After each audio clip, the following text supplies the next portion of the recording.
Hello YouTube, this is Streamline Carry back with another video. If any of you watched the large folders video that I posted recently, I promised you a review of the Spyderco Paramilitary 2, which was featured in that video, and that is in fact the knife in the foreground here. I'm hoping that the lighting will be a bit better in this video. The other one seemed a bit dark and shadowy. Please let me know in the comments what you think, and I will continue to attempt to give you the best possible view of the gear that I look at in my videos. So, here we go. This is a Spyderco Paramilitary 2. This happens to be a carbon fiber version that Spyderco did a sprint run of about 600 or 700 of recently. The G10 version, of that being the handle material, and it also has a CPM S30V blade, is available for about $95 to $100 if you can find it. They've recently, I think, started releasing the second production run, that is, of the knife, so it should be available now, or if not, it should be available shortly. This knife was designed by Sal and Eric Glesser, Sal Glesser being the owner of Spyderco, and as such, this knife features their marks, which are here. This insignia here, which is sort of a strangely formed SG for Sal Glesser, and this E is Eric Glesser. And they are father and son, and Sal, as I said, is the owner of Spyderco. There's a really awesome recently posted video of a Sal Glesser interview at the SHOT Show by Nut and Fancy, and I highly recommend you watch that. It's really cool. Sal Glesser is a very cool guy. He's extremely serious in everything he does, but nevertheless, he's an interesting guy to listen to, and you can learn a lot from listening to him. This knife is about 3.6, 3.7 ounces. The blade length is 3 7/16 inches.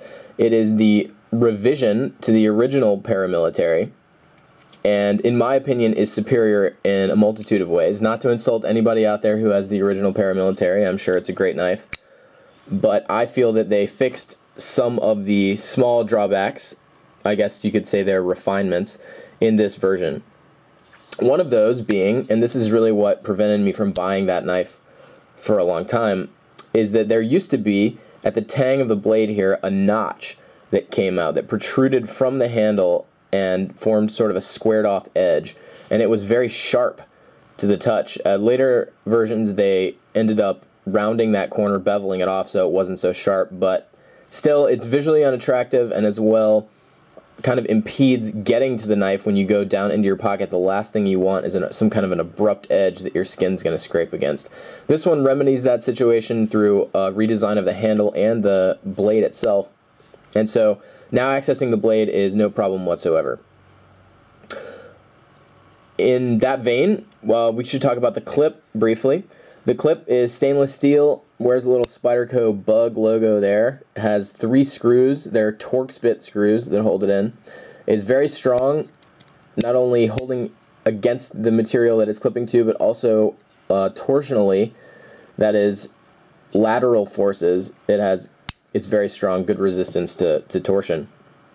The position of the clip can be changed from tip up, tip down, left and right, so you get 4 positions, which is awesome. That's the maximum amount of flexibility available, so that if you have a particular way you'd like to carry it, or a particular system that the knife fits into, whether that be in a bag or on your person, you can change the clip to however you want. And I am a huge fan of that.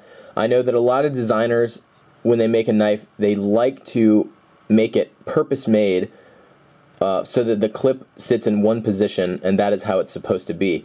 But I find that no matter who you are or what you're planning to use your knife for, it is almost always beneficial to be able to move the clip. Imagine, for example, if you were carrying this in your left or right side, and you did that consistently, you might want to change the clip. If you're carrying it in a bag versus on your person, you might want to change the clip. So I'm a big fan of the sort of industry move towards making your clips as changeable as possible. So thumbs up on the clip. Some people don't like how there's sort of a margin here between the top of the clip and the top of the knife, meaning that when you have this in your pocket, the line of material will be about here, and this part will protrude out. I tend to not mind that, especially since on this particular knife you get a nice little lip here by virtue of these 3 screws that you can really grab and pull to access the knife easily. And generally how I end up using it is that I'll grab like this, I'll pull out, and then as I pull out, I'll rotate and then flick. And it's hard to do that on camera, but I'll rotate and flick kind of simultaneously so I can actually get it out pretty quickly. So I tend to like that. The other thing is that if you have it buried all the way down so that the clip is flush here, what you end up grabbing when you pull it out is you grab the clip itself and the other side of the knife, which means that you are actually pinching the fabric to the knife. Right? You got that? Because you're pushing on the clip itself and thus pinning the fabric to the knife, and therefore when you pull it out, it really scrapes hard. It's harder to get the knife out. The knife does more damage to whatever fabric you're pulling it out of. So I'm a fan of having a little bit of a gap here to be able to grab and pull so that the tension on the clip is just as designed and not increased by the grabbing force that you have to use to pull the knife out. So that's a little bit of a rant, but I have particular tastes on my knife clips. Okay, moving on. So this knife is a little bit smaller than its bigger brother, which is the military. It shares a lot of the same materials and as well as a fair amount of the same design philosophy. This happens to be the carbon fiber version, as I mentioned before. I'm going to go ahead and do this as a general review because the G10 handled and S30V blade version is essentially the same, with the exception of those 2 material differences. So, as you can see, the blade shape is very similar to the Spyderco Military, which is an extremely popular model. It's shorter, a little over a ½ inch shorter, and if you look at the military blade shape, and I mentioned this in my other video, the shape of the blade is slightly different in that the belly on the military is more towards the tip. The belly is maybe more out in this area. That is the point of maximum curvature. So out here we have a fairly straight section at the tip, and then of course a very straight section here at the heel. And somewhere in between that is going to be the point of maximum curvature. And on this knife you can just kind of eyeball it and say, maybe it's somewhere in here. Whereas on the military it's biased a little bit more towards the tip. That's just partly a design feature because of the length of the blade. I don't really necessarily have a preference one way or the other. I find both of them very useful designs. This shares a couple of other features that the military has, and I mentioned this in the other video, that it has a fine tip, and especially for the size of knife, and this knife is maybe 8.5 or so inches in overall length, and that gives you a lot of leverage, meaning that generally knife designers don't want to give you a fine tip. But I find that a fine tip is extremely useful. You just have to be aware that the tool that you're using is not a pry bar, it's not a screwdriver, it's made for slicing materials. It's not made for prying up caps or digging splinters out or whatever. Although you can do those things, but you have to understand that they come with a risk of potentially damaging the tip. So in that capacity, I guess Spyderco and the designer of this knife is treating you like an adult, treating you like someone who knows what they're doing with a knife, who knows that the tip is vulnerable if you abuse it. And so I like that as a general philosophy, that they're not babying you. Just like the military, you can use a choke-up grip. This is the grip that I prefer if I have to use the tip in any kind of delicate work. If you have anything extremely delicate, like removing or depressing the tab on a zip tie, let's say, you can really choke up really tight, and you can use that tip in an extremely dexterous way. Whereas a lot of other knives, it's difficult to choke up that much to where you can really utilize the fine tip. So I find that extremely useful. In terms of general construction, it's top-notch, just like most of the stuff Spyderco makes, and particularly the things that they make in Golden, Colorado, which I find to be, even though their other products are good as well, the things made in Golden are the highest standard for Spyderco, and really the highest in the industry. Benchmade notwithstanding, they also have extremely high quality control standards. But in terms of production knives, it's about as good as it gets with Spyderco. The texture on this is sort of a medium grippiness. I think the G10, if it's anything like its military brother, is going to be a little bit more aggressive, a little bit rougher on your pockets and such. But this material is totally adequate, in my opinion, along with the jimping top and bottom, which is quite sharp and quite nice. You can see that Spyderco does a great job. Those little jimping ridges are sort of trapezoidal shaped, which really grabs the fat of your thumb or the fat of your index finger down here and allows you to kind of have really excellent control, especially in if you need to put any angle on the blade or anything like that. Gives you excellent control. I will say a couple of things quickly about the lock mechanism. The lock is what's generally called a compression lock, and so it's sort of in some ways a reverse liner lock. You can see that there is indeed a steel lining nested on the inside of the carbon fiber handles, and it extends all the way to the bottom. But the locking mechanism is a cutout in that liner such that when you open the knife, the cutout is going to protrude into the tang of the knife. You see the cutout there in the tang for the lock mechanism to rest in.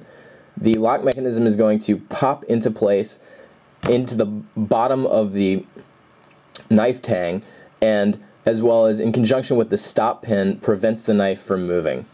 And the lockup on this is extremely good. I would say that it is as good or better than any other production folder I've ever seen, including that Spyderco Manix 2 in the background, which has a beast of a lock, if any of you have ever used that. The steel on this is a CPM S90V. On the standard version, it's CPM S30V. S30V is extremely good overall blade steel. It holds an edge for quite some time. It's totally stainless, at least in my experience. It takes a fine edge, which is very important if you really want to get your knife scalpel sharp. And overall is just an excellent choice for any folder, but especially a higher end folder like this. Everything on here is stainless, all the hardware. These tubes, the screws, which are Torx bits, as well as the steel, blade steel, and the clip. So this thing is completely stainless. Salt, obviously, is something you don't want to get near your knife, but if you did have to, this is pretty easy to wash out. It's totally open construction, so that if you get any kind of grime or grit or pocket lint, eventually tends to build up.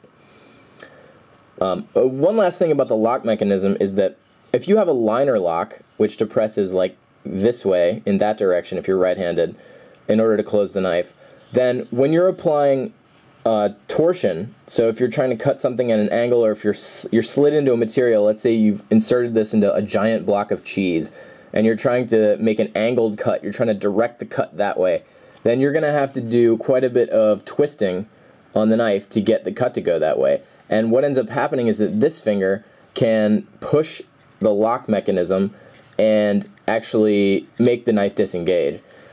Obviously that's rare, and on a properly made liner lock it doesn't happen very often, but it can happen. The compression lock essentially solves that problem, because you can see the tab here is going to be nested inside the cavity of your hand when you are grasping the knife. So there's sort of an empty space created by your large knuckle there, and that's exactly where the lock tab is. So it's almost impossible to depress that lock tab. And you can also see that when you depress it, if you listen, it's pretty difficult to depress. It'd be very difficult to depress that accidentally. Finally, on the lock mechanism, the detent. The detent on this knife is very strong. It is extremely unlikely to come open in your pocket or on your belt or whatever, even in a tip-up fashion. I would say that it's totally safe to carry a tip-up. The small drawback with that is that when you have a strong detent, then you get this sort of false lockup when you open it. So that noise and the blade movement you saw is not actually the knife locking. This knife is not locked. Only when you push it all the way down will that tab engage and it will lock. So it's not an issue for most people, but if you open your knife slowly, you may get to that point and think, oh, you know, my knife is locked, I can use it, but it's actually not. It has to be pressed all the way in. So anyway, overall an awesome knife. Pick one up if you have the means, and if you have a need in your systems. And I'll have a lot more reviews in the future. and let me know what you think. Let me know what you think about the lighting and everything, and we'll see you later. Thanks.